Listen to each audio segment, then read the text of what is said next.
Hello children, welcome to असा education. आज हम आपको करवाएंगे बहुब्रीहि समास। तो बहुब्रीहि समास किसे कहते हैं, द्विगु समास, कर्मधारय समास और बहुब्रीहि समास को आप कैसे पहचानेंगे, ये सब हम बताएंगे इस वीडियो में। तो इस वीडियो को आप अंत तक देखिए। तो आइए शुरू करते हैं। तो पहले हम जानते हैं कि बहुब्रीहि समास क्या होता है, किसको कहा जाता है। तो जिस समास में कोई पद प्रधान न होकर किसी अन्य पद की प्रधानता होती है वो कहलाता है बहुब्रीहि समास। तो जो भी पद दिया गया है वो प्रमुख नहीं होता, लेकिन जो पद दिया गया है वो किसी अन्य पद की ओर इशारा करता है, तो वो होता है बहुब्रीहि समास। तो बहुब्रीहि समास क्या होता है, जिस समास में कोई पद प्रधान न होकर दिए गए पदों में किसी अन्य पद की प्रधानता होती है वो कहलाता है बहुब्रीहि समास। अब हम देखते हैं कि इसका क्या एग्जाम्पल है, क्या उदाहरण है। जैसे हम कहते हैं चतुर्भुज, तो इसका विग्रह क्या होगा, चार हैं भुजाएं जिसकी। तो किसकी हैं चार भुजाएं, तो हमें ध्यान आता है, एकदम दिमाग में आता है, चार भुजाएं किसकी होती हैं, भगवान विष्णु की। तो इस वाक्य में कोई भी पद प्रधान नहीं है। चतुर्भुज, चार भुजाएं हैं जिसकी, किसकी चार भुजाएं हैं, भगवान विष्णु की। तो इसमें प्रमुख क्या है, भगवान विष्णु प्रमुख हैं। तो ये पद जो दिया गया है वो भगवान विष्णु की तरफ इशारा कर रहा है। इसलिए जिस वाक्य में दोनों पद प्रधान नहीं होते वहाँ पर बहुब्रीहि समास होता है। तो चतुर्भुज जो उदाहरण है वो बहुब्रीहि समास के अंतर्गत आएगा। अब हम और एग्जाम्पल देखते हैं। जैसे है त्रिलोचन। त्रिलोचन मतलब तीन नेत्र हैं जिसके। तो त्रिलोचन कहने पर हमें किसका ध्यान आता है, भगवान शिव का। तो इस उदाहरण से स्पष्ट हो जाता है कि यहाँ पर पूर्व पद और उत्तर पद दोनों में से कोई भी प्रधान नहीं है। पूर्व पद त्रि और लोचन जो है उत्तर पद है, बाद काला पद है। तो ये दोनों पद प्रधान नहीं है, लेकिन दोनों पदों के मिलने पर तीसरे पद की ओर संकेत हो रहा है। तो तीसरा पद क्या है, भगवान शिव। तो इसकी तरफ संकेत किया जा रहा है, दोनों पद मिलकर किसी तीसरे पद की ओर संकेत कर रहे हैं। तो ये हो जाएगा बहुब्रीहि समास। फिर हम देखते हैं और है दशानन। तो 10 हैं आनन जिसके। 10 आनन किसके हैं, सिर किसके हैं, 10 रावण के। तो ये दोनों पद जो हैं 10 और आनन, ये किसी तीसरे पद की ओर इशारा कर रहे हैं। तो यहाँ पर भी क्या होगा, बहुब्रीहि समास होगा। दशानन, 10 हैं आनन जिसके। त्रिलोचन, 3 नेत्र हैं जिसके, किसके, भगवान शिव के। दशानन, 10 हैं आनन जिसके, किसके हैं 10 आनन, सिर किसके हैं 10 रावण के। तो इसी तरह है सहस्राक्ष, मतलब सहस्र हैं आंखें जिसकी, हजारों आंखें हैं जिसकी। तो कौन है, वो है इंद्र। फिर है एक दंत, एक है दांत जिसका। एक दंत वाला कौन है, वो है भगवान गणेश जी। तो दोनों पद मिलकर किसी तीसरे पद की ओर इशारा करते हैं। इसमें त्रिनेत्र, 3 है नेत्र जिसके, या त्रिलोचन, 3 है नेत्र जिसके, लोचन माने नेत्र। तो यहाँ पर हो जाएगा शिव जी। गजानन, गज है आनन जिसका, मतलब जिसका सर कैसा है, गज के समान है, हाथी के समान है, वो कौन है, गणेश। लंबोदर, लंबा है उदर जिसका। तो लंबा पेट किसका है, बड़ा पेट किसका है, गणेश जी का। तो लंबा है उदर, लंबोदर लंबा है उदर किसका, गणेश। मिठ बोला, मिठ बोला मतलब मीठी है बोली जिसकी। तो एक विशेष व्यक्ति है, उसके बारे में कहा जा रहा है, विशेष व्यक्ति। तो मीठी है बोली जिसकी, तो मिठ बोला तो मीठी है बोली जिसकी, अर्थात विशेष व्यक्ति। खगेश, खगों का ईश, पक्षियों का ईश कौन है, अर्थात गरुड़। तो यहाँ पर जो पहला पद है और उत्तर पद है वो किसी तीसरे पद की ओर इशारा कर रहा है।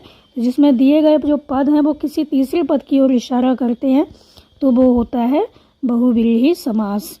अब हम देखते हैं कि बहुब्रीहि समास और द्विगु समास में क्या अंतर है। तो द्विगु समास किसे कहते हैं, द्विगु समास वो समास होता है जिसका पहला पद संख्यावाची होता है और दूसरा पद विशेष्य होता है।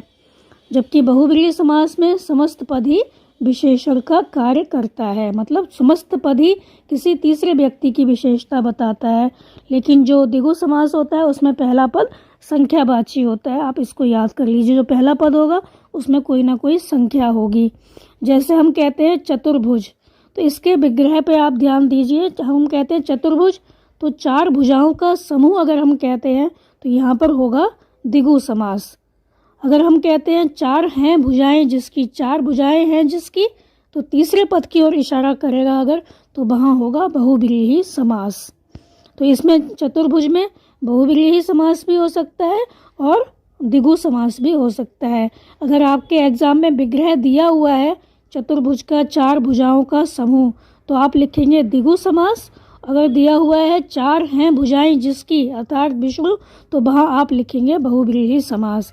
और अगर आपसे पूछा जाता है कि चतुर्भुज में कौन सा समास है, तो आप विग्रह करके दोनों समास में से कोई भी लिख सकते हैं।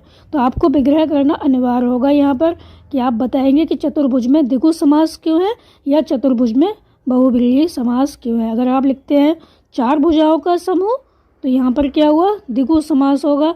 और आप अगर लिखते हैं 4 हैं भुजाएं जिसकी, तो यहाँ पर क्या होगा, बहुव्रीहि समास होगा। ऐसे है पंचवटी, तो 5 बटों का समाहार, 5 बटों का समूह, तो यहाँ पर क्या होगा, द्विगु समास होगा। और हम लिखते हैं पंचवटी, अगर इसका हम विग्रह करते हैं 5 बटों से घिरा एक निश्चित स्थल अर्थात दंडका अरण्य, मतलब जहाँ पर राम और सीता जी ने निवास किया था, तो वो होगा बहुव्रीहि समास। अगर हम कहते हैं त्रिलोचन, तो 3 लोचनों का समूह, 3 नेत्रों का समूह, जहाँ पर समूह आएगा वहाँ पर आएगा द्विगु समास। और जहाँ पर आएगा 3 लोचन हैं जिसके, तो किसके, तो वहाँ पर होगा शिव, तो वहाँ पर आएगा बहुव्रीहि समास।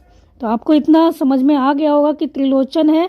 अगर हम लिखते हैं 3 नेत्रों का समूह, तो वहाँ पर होगा द्विगु समास। अगर हम लिखते हैं 3 नेत्र हैं जिसके, तीसरे पद की ओर इशारा किया गया है, तो वहाँ पर हो जाएगा बहुव्रीहि समास। तो आपको विग्रह देखना होगा कि इसमें क्या लिखा हुआ है, तो आप लिख के आएंगे। अगर नहीं लिखा हुआ, विग्रह नहीं दिया हुआ है, तो आप दोनों का विग्रह करके बताएंगे कि इसमें बहुव्रीहि समास या द्विगु समास क्यों है। ऐसी है दशानन, 10 आननों का समूह, 10 सिरों का समूह, तो यहाँ पर होगा द्विगु समास। अगर लिखा हुआ है 10 आनन हैं जिसके, 10 सिर हैं जिसके, किसी तीसरे पद की ओर इशारा किया गया है अर्थात रावण, तो यहाँ पर होगा बहुव्रीहि समास। तो आपको विग्रह देखना होगा कि किस तरह से किया गया है, उसी हिसाब से आपको अपना आंसर लिखना होगा। और विग्रह अगर नहीं दिया गया एग्जाम में, तो आपको विग्रह लिखकर बताना होगा कि आपने ये समास क्यों लिखा है। फिर है कर्मधार और बहुव्रीहि समास में अंतर। तो कर्मधार और बहुव्रीहि समास में अंतर समझने के लिए भी हमें पहले क्या करना होगा, जो समास दिया गया है उसका विग्रह करना होगा, उसको देखना होगा कि वो क्या बता रहा है। तो इन दोनों समासों में अंतर समझने के लिए इनके विग्रह पर भी ध्यान देना होगा।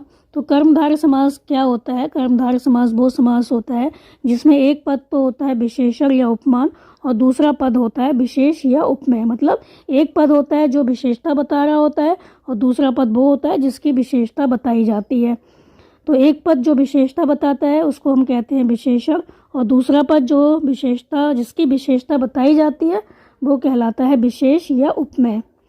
तो जैसे हम कहते हैं नील गगन, तो यहाँ पर नील गगन, गगन कैसा है, नीला है, तो आकाश की विशेषता बताई गई है कि वो कैसा है, नीला है। तो यहाँ पर नील क्या हो गया, विशेषण हो गया, और गगन क्या हुआ, विशेष हुआ, उपमेय हुआ। इसी तरह अगर हम कहते हैं चरण कमल, तो कमल के समान कैसे हैं, चरण हैं, पैर हैं, तो चरण क्या हो गया, उपमेय हो गया, मतलब विशेष्य हो गया, इसकी विशेषता बताई जा रही है। और कमल क्या हुआ, उपमान हो गया, विशेषण हो गया। दोनों जो उदाहरण हैं वो क्या है, कर्मधारय समास के ही हैं। अब हम देखते हैं कि जो बहुव्रीहि समास होता है और जो कर्मधारय समास होता है, कभी कभी हमें एक सा लगता है कि हम इसमें कर्मधारय समास लिखें कि बहुव्रीहि समास लिखें। तो जैसा आपको पता है कि जो बहुव्रीहि समास होता है उसमें क्या होता है, दोनों ही पद जो होते हैं वो प्रधान नहीं होते, किसी तीसरे पद की ओर इशारा करते हैं। जैसे हम कहते हैं चक्रधर, चक्र को धारण करता है जो, तो कौन करता है, तीसरा पद है श्री कृष्ण, श्री कृष्ण जो है वो चक्र को धारण करते हैं, तो यहाँ पर बहुव्रीहि समास होगा। लेकिन कभी कभी क्या होता है, हमें कन्फ्यूज़न हो जाता है कि इसमें बहुव्रीहि समास है कि कर्मधारय समास है। तो आइए देखते हैं कि कैसे पहचानेंगे कि इसमें बहुव्रीहि समास है कि कर्मधारय समास है। तो इसको समझने के लिए हमें क्या करना होगा, जो भी समास दिया गया है उसका विग्रह करना होगा। जैसे समास दिया गया है नीलकंठ, अगर हम लिखते हैं नीला है जो कंठ, कंठ कैसा है, नीला है, कंठ की विशेषता बताई जा रही है, तो यहाँ पर होगा कर्मधारय समास। अगर हम इसका विग्रह कर देते हैं नीला कंठ है जिसका, मतलब किसी तीसरे पद की ओर इशारा किया गया है, तो होगा इसका आंसर बहुव्रीहि समास। नीलाकंठ किसका है? शिव जी का है। तो इसका विग्रह अगर हम करते हैं नीला, नीला है जो कंठ, तो यहाँ पर होगा कर्मधारय समास। अगर हम कहते हैं नीला है कंठ जिसका, तो यहाँ पर हो जाएगा बहुव्रीहि समास। ऐसे अगर हम कहते हैं लंबोदर मतलब मोटे पेट वाला, तो पेट की विशेषता बताई गई है कि जो पेट है वो कैसा है? मोटा है। तो जहाँ विशेषता बताई जाएगी वहाँ होगा कर्मधारय समास, लेकिन जहाँ पर किसी तीसरे पद की ओर इशारा किया जाएगा वहाँ पर होगा बहुव्रीहि समास। तो और उदाहरण देखते हैं, जैसे कि है कमल नयन। कमल नयन में क्या है? कमल के समान नयन। तो यहाँ पर हमने विग्रह किया है कमल के समान नयन, तो नयन कैसे हैं? कमल के समान है। तो नैनों की विशेषता बताई गई है कि कमल के समान है, तो यहाँ पर होगा कर्मधारय समास।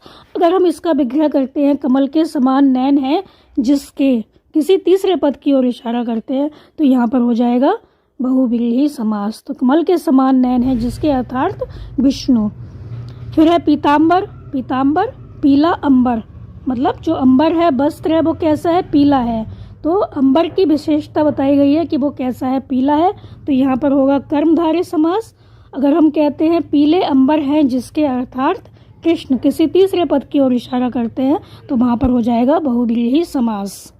फिर है महात्मा। अगर हम कहते हैं महान है जो आत्मा, जो आत्मा कैसी है? महान है। आत्मा की विशेषता बताई गई है, तो यहाँ पर होगा कर्मधारय समास। अगर हम कहते हैं महान आत्मा है जिसकी, तो किसकी है? तीसरे व्यक्ति की, किसी तीसरे पद की ओर इशारा किया गया, तो यहाँ पर होगा बहुव्रीहि समास। तो एग्जाम में आपको देखना होगा कि इसका विग्रह कैसे किया गया है।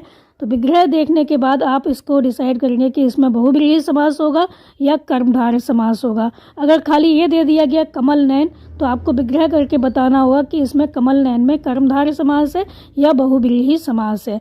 खाली आपसे ये पूछा जाए कि बताओ कि पीताम्बर में कौन सा समास है, तो आप लिखेंगे बहुव्रीहि समास, क्योंकि जो बहुव्रीहि समास है वो ज़्यादा उपयुक्त लगता है यहाँ पर, तो हम लिख देंगे बहुव्रीहि समास। लेकिन अगर आप कर्मधारय समास भी लिखते हैं तो वो आपका गलत नहीं होगा। तो यहाँ पर हमने समझा कि बहुव्रीहि समास किसे कहते हैं, द्विगु समास और कर्मधारय समास में क्या अंतर है, इनको आप कैसे पहचानेंगे। तो आशा करते हैं कि आपको समझ में आया होगा अच्छे से। तो आप हमारे चैनल को लाइक कीजिए, सब्सक्राइब